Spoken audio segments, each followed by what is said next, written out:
Bismillahirrahmanirrahim. Assalamualaikum warahmatullahi wabarakatuh. Halo Nana Ibu, apa kabar? Bagaimana keadaan kalian? Mudah-mudahan dalam keadaan tetap sehat ya. Nah, sekarang ini kalian harus tetap menjaga kesehatan ya, karena sekarang pada musim cuaca yang ekstrim.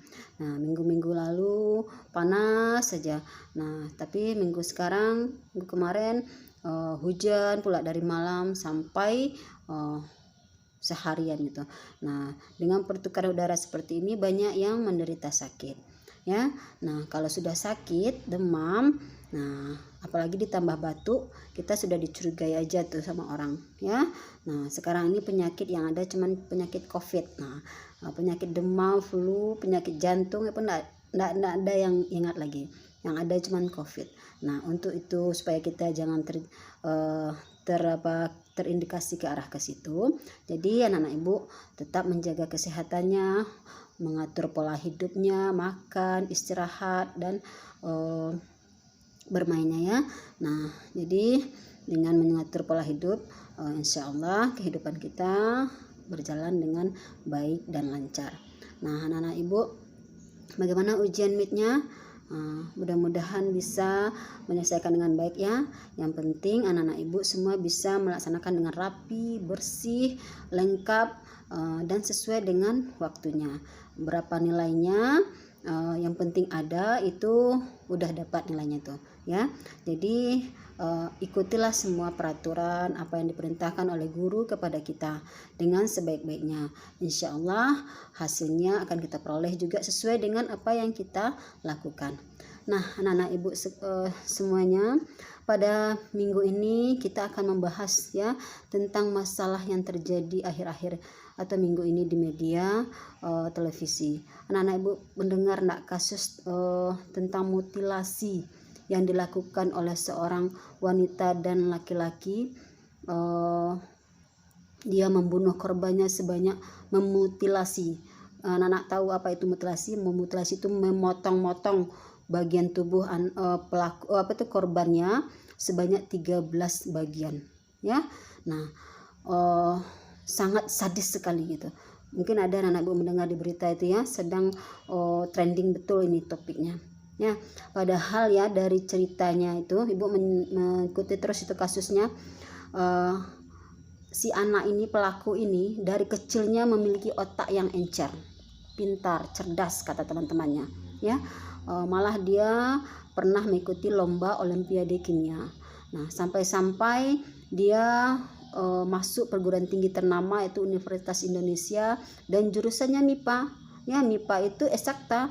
Nah, jadi karena saking pintar cerdasnya, padahal dia dari keluarga petani, orang tuanya petani, ibunya penjahit, bisa dia masuk di Universitas ternama Indonesia.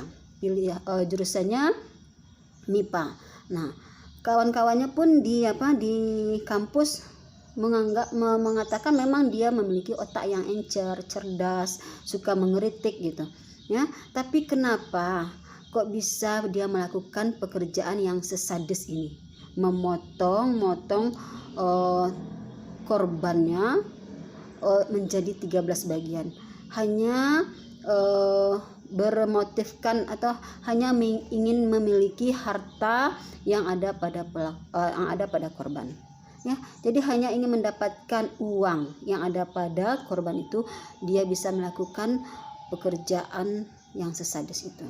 Nah, anak-anak Ibu, kita kembalikan lagi apa yang telah Ibu sampaikan minggu-minggu sebelumnya dalam video yang pertama ya, potensi diri yang ada pada dalam diri itu.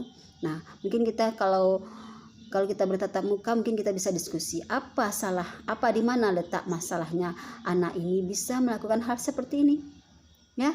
Nah, padahal dia memiliki otak yang encer, pintar gitu, cerdas, tapi kecerdasannya itu dilakukannya untuk hal-hal yang sangat tidak terpuji. Nah, kita kembalikan ke lagi materi kita sebelumnya. Ini sangat penting ya anak Ibu ya.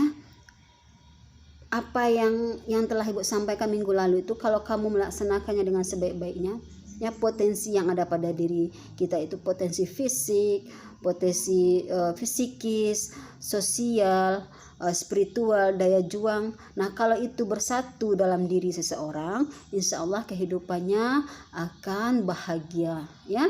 Nah, tapi yang si anak ini, yang pelaku ini cuman hanya memiliki potensi kecerdasan intelektual tanpa dibarengi kecerdasan emosional, kecerdasan spiritual dalam kehidupannya. Nah, sehingga akhirnya yang menonjol ya kecerdasan intelektual, bagaimana dia melakukan, merencanakan sesuatu yang buruk terhadap orang lain. Tapi kalau dia memiliki kecerdasan emosional, nanti saya melakukan ini, apa yang terjadi ya? Apa akibatnya? Apa dampaknya nanti? Nanti kalau dia ada dalam diri itu kecerdasan spiritual, kalau membunuh orang itu dosa besar. Nah, nanti akibatnya bagaimana di kehidupan selanjutnya. Nah, kalau itu terjadi pada dirinya, ibu yakin tidak akan terjadi pada dirinya, dia akan melakukan hal yang seperti ini. Nah, anak-anak ibu ya, ini kunci dalam kehidupan kamu ya. Kamu harus memanfaatkan, mendayagunakan semua potensi yang ada pada dirimu. Potensi fisikmu, yaitu sekarang kamu harus belajar ya, menulis, membaca. Potensi fisik, belajar dengan sungguh-sungguh. Kemudian potensi sosial, emosional, berkatalah, bertutur katalah dengan baik ya, bersahabatlah dengan baik.